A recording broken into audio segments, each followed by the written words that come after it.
बिस्मिल्लाहिर्रहमानिर्रहीम। अस्सलाम वालेकुम स्टूडेंट्स, मैं हूं हसन फरीद, आपका फिजिक्स टीचर। स्टूडेंट्स, जैसे कि आप लोग जानते हैं कि पिछले कुछ दिन से हम कैपेसिटर से रिलेटेड आर्टिकल्स पढ़ रहे हैं। ये इस सीरीज का आज आखिरी लेक्चर होगा जिसमें हम कैपेसिटर की चार्जिंग और कैपेसिटर की डिस्चार्जिंग को डिस्कस करेंगे। और ये चार्जिंग और डिस्चार्जिंग में कितना टाइम लेगा कैपेसिटर, ये भी हम लोग डिस्कस करेंगे आज के लेक्चर में। स्टूडेंट्स, तो आइए स्टार्ट करते हैं आज का लेक्चर। स्टूडेंट्स, जैसे कि आप लोग जानते हैं कि आज का हमारा आर्टिकल जो है वो कैपेसिटर की चार्जिंग और डिस्चार्जिंग है। यहां पर अगर हम देखें तो सिर्फ मैंने charging of a capacitor discuss किया क्योंकि मैं बाद में डिस्चार्जिंग को डिस्कस करूंगा। अब जरा देखें कैपेसिटर जो है वो क्या था। हम लोगों ने जो डिटेल डिस्कशन की पिछले आर्टिकल्स में, उसमें मैंने आप लोगों को कैपेसिटर का जो कॉन्सेप्ट था वो कुछ इस तरह से दिया कि जस्ट इमेजिन करें कि हमारे पास दो मेटल की प्लेट्स हैं जिन पर किसी किस्म का कोई चार्ज नहीं है, यानी कि इस वक्त ये बिल्कुल न्यूट्रल है।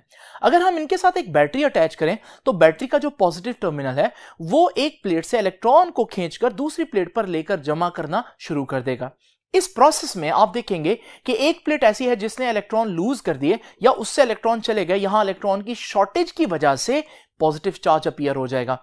जबकि वो दूसरी प्लेट जहां इलेक्ट्रॉन सारे जमा हो गए हैं, यहां पर इलेक्ट्रॉन के इजाफे की वजह से हमारे पास एक नेगेटिव चार्ज डेवलप हो जाएगा। ये जो प्रोसेस है जिसमें बैटरी ने एक प्लेट से दूसरी प्लेट पर इलेक्ट्रॉन्स को पहुंचाया है, या दूसरे अल्फाज में ये जो प्रोसेस है जिसमें एक प्लेट पर पॉजिटिव और एक प्लेट पर नेगेटिव चार्ज आया है चार्ज के मूव करने की वजह से, इसे हम कहते हैं ये कैपेसिटर की चार्जिंग है। तो कैपेसिटर की चार्जिंग आसान अल्फाज में क्या होती है कि जब बैटरी एक प्लेट से चार्जेस को दूसरे प्लेट पर लेकर जाए तो हम कहते हैं ये कैपेसिटर चार्ज हो रहा है। तो स्टूडेंट्स, ये आप लोगों को थोड़ा सा आइडिया होगा कि कैपेसिटर की चार्जिंग क्या है।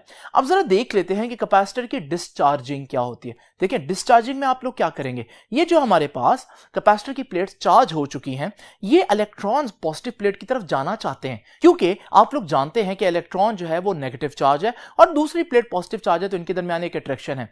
लेकिन जरा स्टूडेंट देखिए, मैंने बैटरी हटा दी हुई है, तो इसका मतलब इलेक्ट्रॉन जाना तो चाहते हैं पॉजिटिव चार्ज की तरफ, लेकिन उनके पास कोई रास्ता नहीं है। लेकिन जरा इमेजिन करें, अगर मैं इनको एक पाथ दूं तो आप देखेंगे वो सारे इलेक्ट्रॉन जो जमा हुए थे वो वापस जाना शुरू कर देंगे, जिसकी वजह से आहिस्ता आहिस्ता दोनों प्लेट्स दोबारा से चार्ज कम करना शुरू कर देंगी और एक वक्त आएगा कि दोनों पर चार्ज जीरो हो जाएगा। स्टूडेंट्स, ये जो प्रोसेस है ना जिसमें चार्ज प्लेट्स वापस जो है अपना चार्ज लूज करती हैं, इस प्रोसेस को हम बोलते हैं कि ये डिस्चार्जिंग है।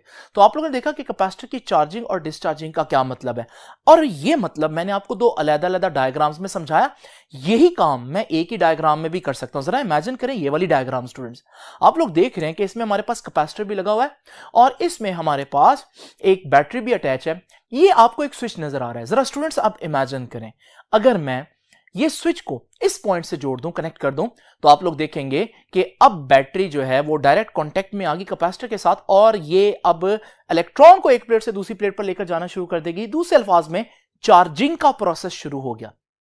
अब जरा इमेजिन करें, अगर मैं यही स्विच जो है वो इस पॉइंट के साथ कनेक्ट कर दूं, तो अब आप देखेंगे बैटरी डिस्कनेक्ट हो गई और अब वो इलेक्ट्रॉन वापस जाने का एक पाथ उनको मिल गया और वो वापस जाना शुरू कर देंगे, चार्ज कम होना शुरू हो जाएगा प्लेट्स के ऊपर। मैं कहूंगा अब ये डिस्चार्जिंग हो रही है। तो बजाय दो अलग-अलग सर्किट्स बनाएं, हम एक ही सर्किट के अंदर चार्जिंग और डिस्चार्जिंग दोनों को स्टडी कर सकते हैं। यही वजह है कि आपकी बुक ने भी यही सर्किट यहां पर एक्सप्लेन किया और मैंने भी एग्जैक्ट यही चीज आप लोगों के सामने यहां पर बनाई है। लेकिन एक खास चीज देखें, और वो खास चीज ये रेजिस्टर है। ये मैंने एनिमेशन में आपको नहीं दिखाया। ये रेजिस्टर यहां क्या कर रहा है, इसका क्या मकसद है, ये मैं आपको थोड़ी देर तक बताऊंगा। बस आप लोगों ने इतना याद रखना है कि उस सर्किट में आप लोगों ने एक एक्स्ट्रा रेजिस्टर भी बनाना है जिसकी रेजिस्टेंस जो है वो आर है। नाउ स्टूडेंट्स, ये तो आपको थोड़ा सा आइडिया हो गया कि चार्जिंग और डिस्चार्जिंग क्या होती है। स्टूडेंट्स, यहां ये क्वेश्चन पैदा होता है कि क्या कैपेसिटर को चार्ज करने की कोई लिमिट है या उस पर जितना मर्जी चार्ज स्टोर कर सकते हैं। तो याद रखिएगा स्टूडेंट्स, कैपेसिटर को चार्ज करने की एक लिमिट है। वो लिमिट कैसे हमें पता चलेगी, आइए जरा देखते हैं। ये मेरे पास दो प्लेट्स हैं कैपेसिटर की, अभी आप देख रहे हैं इन पर कोई चार्ज नहीं है। आप वेरीफाई भी कर सकते हैं इस बात को कि इनके ऊपर कोई चार्ज नहीं है। अगर आप इन दोनों प्लेट्स के ऊपर एक वोल्ट मीटर लगाएं, वोल्ट मीटर आपको 0 वोल्ट्स की रीडिंग देकर बताएगा कि कोई चार्ज नहीं है, इस वजह से कोई पोटेंशियल डिफरेंस नहीं है। अब स्टूडेंट जरा तवज्जो कीजिए, मैं इसके साथ एक 10 वोल्ट की बैटरी लगाता हूं। अब जब 10 वोल्ट की बैटरी लगेगी तो वो चार्ज को लेकर जाना शुरू कर देगी एक प्लेट से दूसरी प्लेट पर, और इस बात को हम वेरीफाई कैसे करेंगे, वोल्ट मीटर को देखकर। वोल्ट मीटर पर पोटेंशियल डिफरेंस की रीडिंग बढ़ती जाएगी। बढ़ते बढ़ते एक वक्त आएगा कि जब हमारे पास जो प्लेट्स के दरमियान पोटेंशियल डिफरेंस है वो भी 10 वोल्ट हो जाएगा, यानी कि बैटरी के पोटेंशियल जितना हो जाएगा, जब वो बैटरी के पोटेंशियल जितना हो जाएगा तो इस वक्त अब बैटरी के ऊपर भी आप समझ लें उतनी ही ताकत है, तो अब बैटरी मजीद चार्ज को ऊपर नहीं लेकर जा सकती, यहां चार्जिंग का प्रोसेस रुक जाता है। यानी कि हम देख सकते हैं कि चार्जिंग का प्रोसेस कब तक जारी रहेगा, जब तक प्लेट्स उतने पोटेंशियल ना ले ले जितना बैटरी के अपने पोटेंशियल है। जब बैटरी के पोटेंशियल जितना पोटेंशियल प्लेट्स के ऊपर आ जाए तो मजीद चार्ज ऊपर नहीं जा सकता। यानी कि आप लोगों ने देखा कि फौरन चार्जिंग नहीं होगी, बल्कि चार्जिंग में भी कुछ टाइम लगता है। यह बात मैंने आप लोगों के सामने यहां पर लिखी है कि capacitor is not charged immediately. Capacitor फौरन नहीं चार्ज होता, बल्कि कैपेसिटर को भी चार्ज होने में थोड़ा टाइम लगता है, लेकिन हो सकता है वो टाइम बहुत कम हो। लेकिन हम यहां डिस्कस ये कर रहे हैं कि भाई इमीडिएटली नहीं होता, कुछ ना कुछ टाइम जरूर लगता है। अब स्टूडेंट्स नेक्स्ट क्वेश्चन यहां पर क्या पैदा होता है? नेक्स्ट क्वेश्चन ये पैदा होता है, अगर कैपेसिटर चार्ज हो रहा है, उसको कुछ टाइम लग रहा है, तो क्या उसका चार्जिंग रेट जो है वो हमेशा यूनिफॉर्म होगा? क्या वो जितनी स्पीड से शुरू में चार्ज हो रहा है क्या एंड तक उसी स्पीड से चलता रहेगा? जरा इमेजिन कर लेते हैं ऐसा अगर हो तो क्या होगा।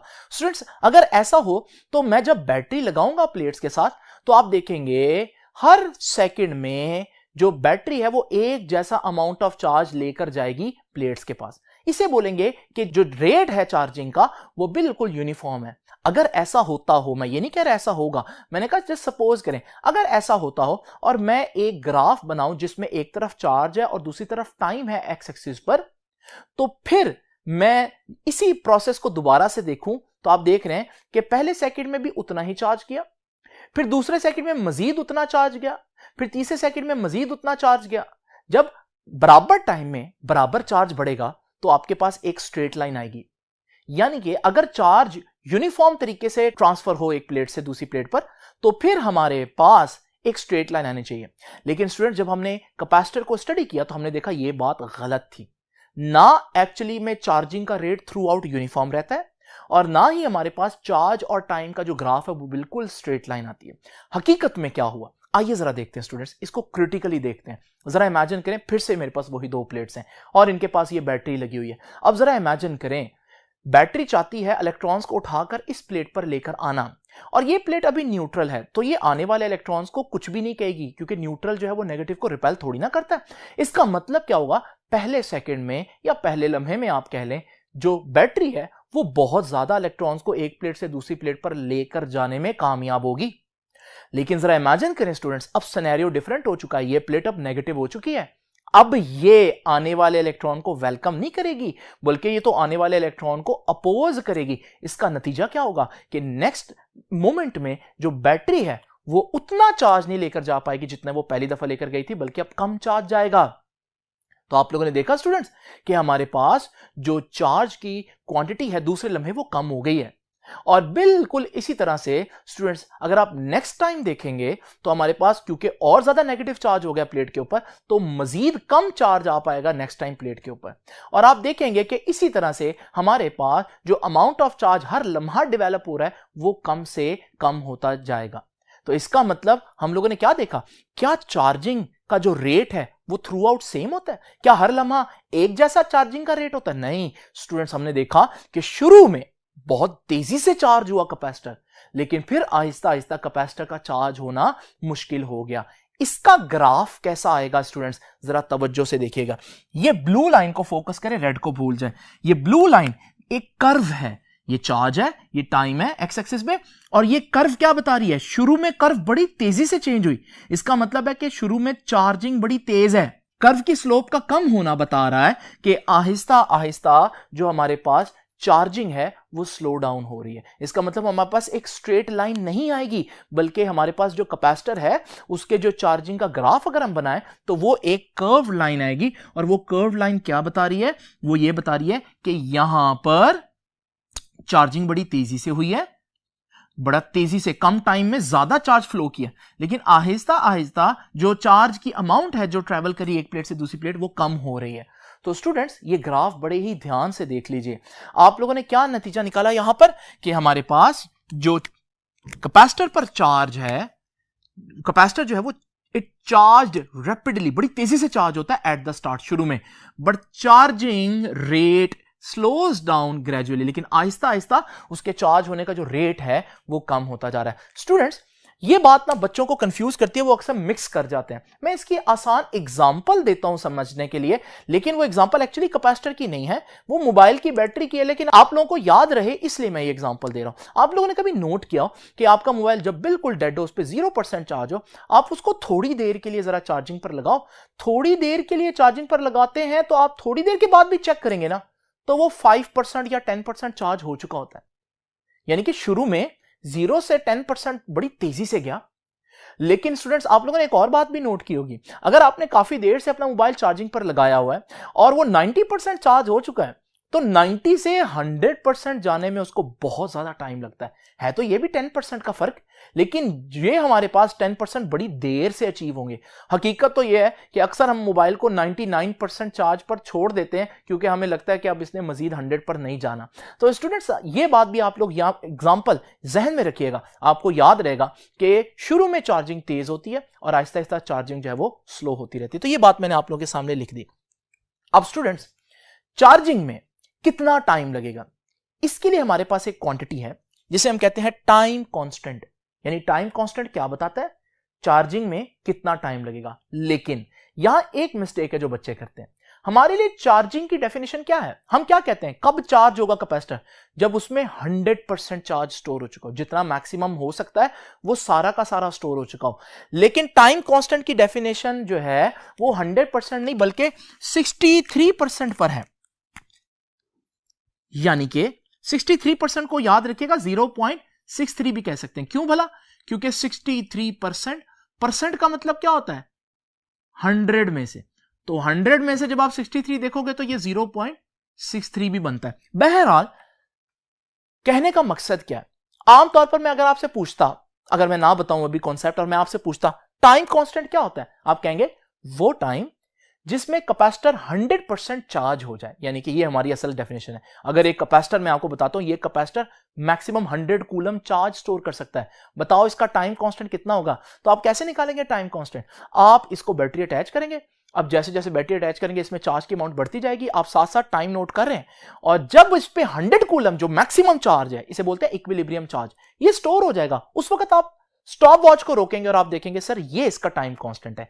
ये वो डेफिनेशन होती है टाइम कांस्टेंट की जो अगर मैं आपको ये डेफिनेशन ना बताता तो आपके माइंड में आती है। लेकिन अब ये वाली जो टाइम कांस्टेंट की डेफिनेशन है, ये जरा सुनिए ध्यान से स्टूडेंट, जरा इमेजिन करें, ये वही कैपेसिटर है जो 100 कूलम मैक्सिमम चार्ज स्टोर कर सकता है, और मैं इसको बैटरी से अटैच करता हूं, साथ साथ आप इसको नोट करेंगे स्टॉप वॉच से। तो जरा देखिए, जैसे ही बैटरी से अटैच किया तो इसने चार्ज स्टोर करना शुरू कर दिया।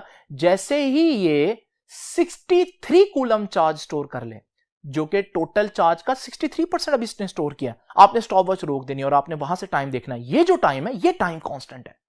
यानी कि टाइम कांस्टेंट वो टाइम नहीं होता जिसमें टोटल चार्ज वो स्टोर कर लेता है कैपेसिटर, बल्कि टाइम कांस्टेंट वो टाइम होता है जिसमें वो टोटल चार्ज का या तो मैं कह दूं 63% स्टोर करता है, या फिर मैं कह सकता हूं 0.63 टाइम्स स्टोर कर लेता है। बात एक ही है। तो स्टूडेंट्स, ग्राफ में टाइम कांस्टेंट कैसे ढूंढेंगे, आइए जरा देखते हैं। ये देखिए, ये ब्लू वाली लाइन देखते हैं। ये ब्लू वाली लाइन क्या बता रही है कि ये चार्ज बढ़ता जा रहा है, बढ़ता जा रहा है, बढ़ता जा रहा है, यहां पर आकर मैक्सिमम चार्ज स्टोर हो गया। तो ये जो चार्ज आपके सामने है, ये जो मैक्सिमम चार्ज स्टोर हुआ यहां पर, इसे कहूंगा Q0। इसका एक खास नाम है, इसको हम कहते हैं कि ये इक्विलिब्रियम चार्ज है। आसान अल्फाज में इसको कहेंगे ये वो मैक्सिमम चार्ज है जो उसने कैपेसिटर ने स्टोर करना था। अब टाइम कांस्टेंट क्या होता है, वो टाइम जिसमें वो इतना चार्ज स्टोर करे, नहीं, जिसमें वो इस चार्ज का 63% सिर्फ स्टोर करे। अब यहां पर अगर आप देखें, ये टोटल Q0 है, यहां चार्ज 0 था, यहां बढ़ते बढ़ते Q0 हो गया, इसका 50% यहां नहीं बनता, क्योंकि 50% का क्या मतलब होता है, किसी चीज का आधा। तो ये है 50%। मैं क्या कह रहा हूं, 63%। अगर ये 50% है तो 63% यहां कहीं अंदाजन कह देता हूं, यहां कहीं आएगा। तो ये जो है, ये वाला हमारे पास 0.63 Q0 है, या 63% ऑफ Q0 है। अब टाइम कांस्टेंट क्या है, वो टाइम जिसमें इतना चार्ज स्टोर हो। तो ये देखिए, यहां से आप ऐसे लाइन लेकर जाएं और उसके बाद यहां से आप सीधी लाइन नीचे टाइम के एक्सिस पर ले आए। तो जब आप ऐसा करेंगे तो आप देखेंगे कि ये जो टाइम आया ना, जिसे मैं यहां पर T1 कह देता हूं, T1 बेसिकली वो टाइम है जिसमें कैपेसिटर ने टोटल चार्ज का कितना 0.63 टाइम्स स्टोर कर लिया। आप सोच रहे होंगे सर ये क्या बात हुई, 0.63 क्यों, 100% क्यों नहीं? ये रीजन अभी हम आपको नहीं बता सकते, क्योंकि इसका ताल्लुक एक इक्वेशन से है जो आपकी बुक ने डिस्कस नहीं की। बहरहाल आप इसको याद रखिएगा, 0.63 का फैक्टर यहां आएगा। नाउ स्टूडेंट जरा तवज्जो कीजिए, ये रेड लाइन क्या है? ये रेड लाइन भी चार्जिंग का ग्राफ ही है, लेकिन किसी और कैपेसिटर की। अब जरा देखिए, इस कैपेसिटर का मैं टाइम कांस्टेंट देखता हूं। टाइम कांस्टेंट क्या है? वो टाइम जिसमें 63% टोटल चार्ज का स्टोर हो जाए। तो टोटल चार्ज का 63% तो यही है। तो मैं यहां से एक लाइन उसके ग्राफ तक लेकर जाऊंगा और फिर वहां से नीचे लेकर आऊंगा। तो इस सूरत में आप देखेंगे कि ये इस ग्राफ का टाइम कांस्टेंट है। आप देख रहे हैं, इसको यहां से इतना टाइम लगा चार्ज होने में और इसको यहां से इतना टाइम लगा। इसका मतलब ये ज्यादा टाइम ले रहा है 63% चार्ज स्टोर करने में, ये कम टाइम ले रहा है 63% चार्ज स्टोर करने में। तो स्टूडेंट्स, ये था थोड़ा सा तारुफ हमारे पास टाइम कांस्टेंट का। तो मैं लिख देता हूं, इसको पढ़ देता हूं। Time required by a capacitor to deposit 0.63 times, या दूसरे अल्फाज में 63%। बुक 63% का वर्ड नहीं यूज करती, लेकिन असल में परसेंटेज से ही सही समझ आती है। The equilibrium charge, total charge का इतना डिपॉजिट कर ले तो उसको हम कहेंगे टाइम कांस्टेंट। अब जरा स्टूडेंट्स देखते हैं कि टाइम कांस्टेंट जो है वो किसी कैपेसिटर का ज्यादा होगा, किसी का कम होगा। कोई तेजी से चार्ज होगा, कोई स्लोली चार्ज होगा, लेकिन ये चार्ज कितनी देर में कोई कैपेसिटर होता है, ये कौन से फैक्टर्स डिसाइड करते हैं, यानी ये किन बातों पर डिपेंड करता है। आइए जरा स्टूडेंट्स मैं आपको आम मिसाल से समझाता हूं। आपको याद है मैंने आपको कैपेसिटर की एनालॉजी बताई थी, यानी कि कैपेसिटर की आसान एग्जांपल दी थी। क्योंकि कैपेसिटर चार्ज स्टोर करता है, बिल्कुल इसी तरह से मैंने कैपेसिटर की जगह आपको बोला था कैपेसिटर की एग्जांपल वाटर टैंक की तरह है। वाटर टैंक भी क्या करता है? वाटर टैंक पानी स्टोर करता है। अब जरा इमेजिन करें, मेरे पास एक मोटर लगी है जो कि वाटर टैंक में पानी स्टोर कर रही है। वाटर टैंक कितनी जल्दी भरेगा? कैपेसिटर को भी छोड़ दें, वाटर टैंक की बात कहते हैं। वाटर टैंक कितनी जल्दी भरेगा डिपेंड करता है वाटर टैंक का अपना साइज कितना है। अगर छोटा वाटर टैंक लूं तो फिर ये जल्दी भर जाएगा, लेकिन अगर मेरे पास वाटर टैंक का अपना साइज यानी उसकी अपनी कैपेसिटी ज्यादा हो पानी स्टोर करने की, तो फिर डेफिनेटली उसको ज्यादा टाइम लगेगा भरने में। कितनी आम सी बात है, समझ में भी आती है। नाउ स्टूडेंट जरा तवज्जो कीजिए, एक और फैक्टर भी है जो ये डिसाइड करेगा कि वाटर टैंक कितनी जल्दी भरेगा, और वो फैक्टर है खुद पाइप का साइज। अगर आपको मालूम है पाइप पतला हो तो थोड़ा थोड़ा पानी एंटर होगा, जब पानी की क्वांटिटी ही कम एंटर हो रही है तो ज्यादा टाइम लगेगा उसको फुल भरने में। लेकिन अगर मैं एक ऐसा पाइप यूज करूं जिसमें ज्यादा अमाउंट ऑफ वाटर आ सकता है, तो उस केस में आप देखेंगे क्योंकि पानी ज्यादा आ सकता है, तो जब पानी ज्यादा आएगा हमारे पास ज्यादा जल्दी वो वाटर टैंक भर जाएगा। तो स्टूडेंट्स हम लोगों ने देखा कि जो वाटर टैंक के भरने का टाइम है वो दो फैक्टर्स पर डिपेंड करता है। बिल्कुल इसी एग्जांपल को सोचते हुए आइए देखते हैं कैपेसिटर को कितना टाइम लगेगा भरने में। ये हमारे पास वही एक सर्किट है जिसमें कैपेसिटर भी लगा हुआ है और वो रेजिस्टर जो मैंने आपको बोला था इमेजिन करने को, और ये हमारे पास एक बैटरी है। जरा इमेजिन करें स्टूडेंट्स, इस कैपेसिटर को बजाय मैं इस तरह बनाने के, मैं इसको इस बॉक्स की फॉर्म में बना दूं ताकि आपको पता चले इसकी कैपेसिटी कितनी है। आप देख रहे हैं ये कैपेसिटर जो है वो छोटा है, यानी कि अगर मैं यहां पर बैटरी कनेक्ट कर दूं तो आप देखेंगे कि क्योंकि कैपेसिटर की अपनी कैपेसिटी कम है, वो थोड़ा चार्ज स्टोर कर सकता है तो जल्दी भर जाएगा, कैपेसिटर जल्दी फुल चार्ज हो जाएगा। लेकिन जरा इमेजिन करें स्टूडेंट्स, अगर मेरे पास यहां पर बड़ा कैपेसिटर हो तो आप देखेंगे इस कैपेसिटर की कैपेसिटी ज्यादा है, तो अब देखेंगे कि ज्यादा देर लगेगी इस कैपेसिटर को फुली चार्ज होने में, यानी कि टोटल चार्ज स्टोर करने में। इसका मतलब कोई कैपेसिटर कितनी जल्दी चार्ज स्टोर करेगा डिपेंड करता है, पहली बात है कि कैपेसिटर की कैपेसिटेंस खुद कितनी है, उसकी अपनी कैपेसिटी कितनी है चार्ज को स्टोर करने में। अच्छा, दूसरी बात भी देख लेते हैं स्टूडेंट्स। दूसरी बात क्या है? दूसरी बात है ये जो रेजिस्टर लगा हुआ है ये कितना बड़ा है। इमेजिन करें अगर मेरा जो रेजिस्टर है वो काफी ज्यादा वैल्यू का हो, तो जब ज्यादा वैल्यू का होगा रेजिस्टर करंट को कम कर देता है, तो थोड़ा थोड़ा चार्ज जाएगा। जब थोड़ा थोड़ा चार्ज जाएगा तो वही कैपेसिटर देर से फिल होगा, यानी कि चार्ज होगा।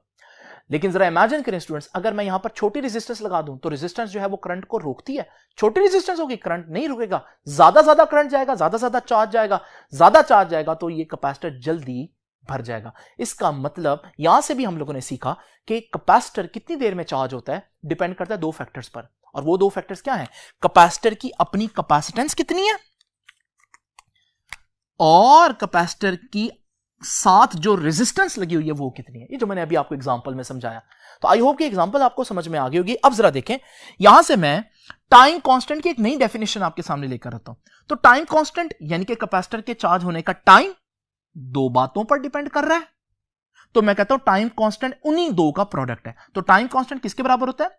It is the product of resistance and capacitance. तो रेजिस्टेंस जो सर्किट की है और कैपेसिटेंस जो कैपेसिटर की है, इनका प्रोडक्ट टाइम कांस्टेंट के बराबर होगा। तो ये बात मैंने लिखी है, hence time constant is equal to product of capacitance आ गई और रेजिस्टेंस। आप कहेंगे इन्हीं दो का प्रोडक्ट क्यों? क्योंकि मैंने अभी आपको समझाया कि चार्जिंग कितनी देर में होगी, इन्हीं दो बातों पर ही डिपेंड कर रहा है। नाउ स्टूडेंट्स, आते हैं लास्ट बात पर। देखिए, अगर हमारे पास टाइम कांस्टेंट कम है तो इसका मतलब टाइम कांस्टेंट क्यों कम है? आर और सी की वैल्यू का जो प्रोडक्ट है वो कम है। और इसका मतलब क्या होगा? इसका मतलब भी समझ लें स्टूडेंट्स। अगर हमारे पास टाइम कांस्टेंट कम है, इसका मतलब कम टाइम में चार्ज स्टोर हो रहा है, यानी कि small value of R C का मतलब है तेजी से चार्ज हो रहा है, रैपिड चार्जिंग। और अगर किसी चीज की आर सी की वैल्यू लार्ज हो, यानी उसका टाइम कांस्टेंट ज्यादा है, तभी आरसी की वैल्यू ज्यादा होगी। और अगर आरसी की वैल्यू ज्यादा हुई तो इसका मतलब क्या होगा? वो स्लो चार्ज हो रहा है, वो देर से चार्ज हो रहा है। तो स्टूडेंट्स ये देख लीजिए, आपने देखा इसको इतना टाइम लगा था, ब्लू वाले को इतना टाइम लगा था चार्ज होने में, जबकि इस वाले को ज्यादा टाइम लगा था चार्ज होने में। इसका मतलब इसको कम टाइम लग रहा है, तो इसकी वैल्यू आरसी की लो है, लो आरसी। जबकि इसको ज्यादा टाइम लग रहा है तो इसकी आरसी की वैल्यू हाई होगी। तो जिसकी आरसी की वैल्यू ज्यादा हो वो देर से चार्ज होगा, जिसकी आरसी की वैल्यू कम हो वो जल्दी चार्ज हो जाएगा। और ये बात आपको यहां से नजर भी आ रही है। स्टूडेंट्स, आपने देखा जो ज्यादा फ्लैट कर्व है उसकी आरसी की वैल्यू ज्यादा आई है, यानी उसका आरसी हाई है। और हाई है तो इसका मतलब वो स्लो चार्ज होने वाला कैपेसिटर है। और इसी तरह जो जितना ज्यादा कर्व है उसकी आरसी की वैल्यू उतनी कम आई है। स्टूडेंट्स, ये सारी बातें हमारे पास चार्जिंग से रिलेटेड होगी। अब हमें जरा भी परेशानी नहीं होगी डिस्चार्जिंग को पढ़ते हुए। तो आइए जरा जल्दी से देखते हैं कि कैपेसिटर की डिस्चार्जिंग क्या होती है। नाउ स्टूडेंट्स, जरा जल्दी से देखते हैं कि डिस्चार्जिंग क्या होती है कैपेसिटर की। आप इमेजिन करें कि ये हमारे पास कैपेसिटर फुल चार्ज हो चुका था। अब मैं अगर ये जो स्विच है इसको इस पॉइंट से जोड़ दूं तो आप देखेंगे वो सारा नेगेटिव चार्ज वापस पॉजिटिव चार्ज वाली प्लेट की तरफ भागेगा अट्रैक्शन की वजह से, और हमारे पास आहिस्ता आहिस्ता दोनों प्लेट्स पर चार्ज कम होते होते दोनों प्लेट्स न्यूट्रल हो जाएंगी। इसे कहते हैं कैपेसिटर क्या हो रहा है? डिस्चार्ज हो रहा है। तो आपने देखा कि डिस्चार्ज के केस में मैंने ये जो स्विच है इसको इधर कनेक्ट किया ताकि ये सर्किट कंप्लीट हो और चार्ज जो है वो दोबारा से एक प्लेट से दूसरी प्लेट की तरफ जाकर डिस्चार्ज कर दे। नाउ स्टूडेंट्स, ये डायग्राम तो वही होगी। अब आप देखेंगे यहां पर भी हम लोगों ने ये देखा कि फौरन नहीं डिस्चार्ज हुआ, बल्कि डिस्चार्जिंग में भी कुछ टाइम लगता है। अब डिस्चार्जिंग में शुरू में ज्यादा टाइम लगेगा या बाद में ज्यादा टाइम लगेगा, ये हम लोगों ने देखा ना। यानी कि आसान अल्फाज में डिस्चार्जिंग का रेट स्टार्ट में ज्यादा होता है या बाद में ज्यादा होता है। तो इसके लिए भी हमारे पास बड़ी आसान तरीके से हम इसको समझ सकते हैं। स्टूडेंट्स, जरा इमेजिन करिए मेरे पास फुली चार्ज कैपेसिटर है। आप देख रहे हैं कि इनके इलेक्ट्रॉन्स पॉजिटिव प्लेट की तरफ भागने के लिए बिल्कुल रेडी हैं। जैसे ही मैं ये सर्किट कनेक्ट करूंगा, आप देख रहे हैं बहुत से इलेक्ट्रॉन बहुत से पॉजिटिव चार्जेस की तरफ अट्रैक्ट हो रहे हैं।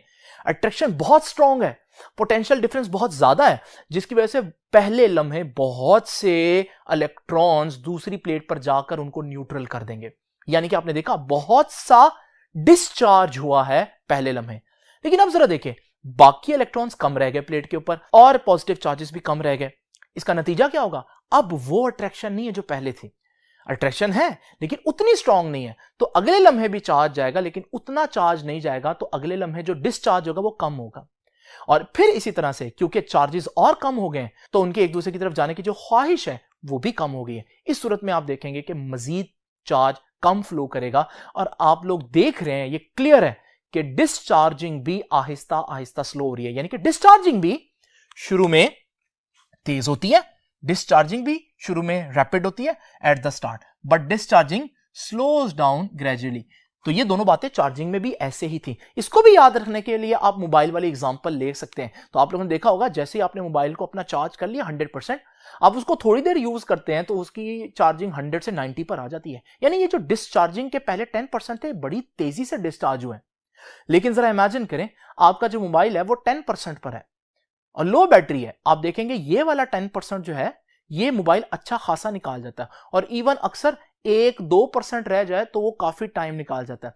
ये एग्जांपल एक्चुअली यहां पर फिट नहीं होती क्योंकि ये कैपेसिटर्स नहीं है, लेकिन फिर भी आप लोगों को याद रहे ताकि आपके मोबाइल का बिहेवियर इससे मैच कर रहा है बेसिकली। तो डिस्चार्जिंग शुरू में तेज होती है और डिस्चार्जिंग वक्त के साथ साथ स्लो होती है। इसको ग्राफ में कैसे शो करेंगे? ऐसे शो करेंगे। ये देखिए, शुरू में तेजी से स्लोप चेंज हो रही है, इसका मतलब डिस्चार्जिंग तेज हो रही है, और आहिस्ता आहिस्ता डिस्चार्जिंग स्लो हो रही है। तो स्टूडेंट्स याद रखिएगा, ये जो मैक्सिमम चार्ज स्टोर था, इसको मैं पहले भी बता चुका हूं, इसे क्या बोलते हैं? इसे Q0 बोलते हैं। Q0 यानी मैक्सिमम जो उसने चार्ज स्टोर किया है, या इसका एक और वर्ड क्या बोला मैंने? Equilibrium charge. अब जरा स्टूडेंट्स जल्दी जल्दी देखिए कि हमारे पास मजीद क्या बात है इसमें। डिस्चार्जिंग के लिए हम किस तरह से टाइम कांस्टेंट को डिफाइन करते थे? वहां टाइम कांस्टेंट की क्या डेफिनेशन थी? वो टाइम जिसमें कैपेसिटर चार्ज हो जाए। कितना? 63%। तो यहां पर फिर मैं क्या कहूंगा? वो टाइम जिसमें कैपेसिटर डिस्चार्ज हो जाए। कितना? 63%। आसान बात है। तो इसका मतलब ये कैपेसिटर ने टोटल चार्ज स्टोर किया हुआ था, ये था 100%। अब 63% यहां नहीं आएगा स्टूडेंट्स, इसने 100% है, 63% डिस्चार्ज करना है। यहां इसने 50% डिस्चार्ज कर दिया, तो 50 से भी थोड़ा नीचे जाएंगे, यहां जाकर ये 63% डिस्चार्ज करेगा। तो याद रखिएगा, ये वाला पॉइंट जो है, इसको अगर आप यहां तक आगे लेकर जाएं और फिर ये नीचे लेकर आए, तो आपको पता चलेगा कि ये जो वैल्यू है टाइम की, ये डिस्चार्जिंग का टाइम कांस्टेंट है। और इसी तरह अगर आप इस कर्व तक लेकर जाएं, तो भी आप देखेंगे कि ये जो वैल्यू है, ये डिस्चार्जिंग की वैल्यू, डिस्चार्जिंग के टाइम कांस्टेंट की वैल्यू है। तो स्टूडेंट्स ये ग्राफ भी बिल्कुल आपके पास थोड़ा बहुत सिमिलर है, लेकिन कुछ डिफरेंसेस भी हैं। याद रखिएगा एक बात, आप ये भी कह सकते हैं यहां इसने 63% चार्ज जो है वो डिस्चार्ज कर दिया, लूज कर दिया। या आप ये भी कह सकते हैं यहां इसके पास कितना चार्ज रह गया है? 37%। क्योंकि जब कोई चीज 63% चार्ज लूज कर देगी तो बाकी उसके पास 37% रह जाएगा। तो अगर 37% का फिगर आपको कहीं नजर आए, इसका मतलब ये वो चार्ज है जो डिस्चार्ज नहीं हुआ। और अगर 63% का फिगर है, इसका मतलब वो क्या कह रहा है कि इतना चार्ज डिस्चार्ज हो चुका है। तो स्टूडेंट्स यहां से भी आपको पता चलेगा स्मॉल वैल्यू ऑफ आरसी और हाई वैल्यू ऑफ आरसी। अगर आरसी की वैल्यू स्मॉल है तो इसका मतलब क्या होगा? वो रैपिडली डिस्चार्ज होगा, जल्दी से डिस्चार्ज हो जाएगा। और अगर लार्ज वैल्यू आरसी की, इसका मतलब वो स्लोली डिस्चार्ज होगा। ये देखिए जी, इसका टाइम कांस्टेंट यहां से यहां तक है, इतना टाइम लग रहा है, और इसको डिस्चार्ज होने में इतना टाइम लग रहा है। तो इसका मतलब ये जो है, जो रेड वाला, इसकी ज्यादा टाइम लग रहा है, इसकी आरसी की वैल्यू ज्यादा है। और ये आरसी की वैल्यू ज्यादा होने का मतलब जल्दी नहीं, बल्कि स्लो डिस्चार्ज होगा ये। और आपने देखा कि दोनों एग्जांपल में हम लोगों ने एक और बात नोट की कि जो जल्दी चार्ज हो रहा था वही जल्दी डिस्चार्ज भी हो रहा है, और जो स्लोली चार्ज हो रहा था वो डिस्चार्ज भी स्लोली हो रहा है। तो स्टूडेंट्स ये हमारे पास वो इंपॉर्टेंट बातें हैं जो चार्जिंग और डिस्चार्जिंग से रिलेटेड है। अब आखिरी बात जो कि बहुत इंपॉर्टेंट है, जरा तवज्जो कीजिएगा स्टूडेंट्स। हमारे पास आप लोगों ने एक एग्जांपल याद रखनी है चार्जिंग और डिस्चार्जिंग की, और वो एग्जांपल आपकी बुक ने साइड इंफॉर्मेशन में जिक्र किया है। वो एग्जांपल है जो आप गाड़ी में देखते हैं। तो आप देखते हैं गाड़ी में जो हमारे पास विंडशील्ड पर जो वाइपर्स जो हैं वो मूव कर रहे होते हैं, ये चार्जिंग और डिस्चार्जिंग ऑफ कैपेसिटर की वजह से मूव कर रहे होते हैं। तो स्टूडेंट्स ये था हमारा आज का लेक्चर। आई होप कि आपको ये लेक्चर अच्छी तरह से समझ आ गया होगा। आपसे इंशाल्लाह मुलाकात होगी नेक्स्ट लेक्चर में। तब तक के लिए अल्लाह हाफिज।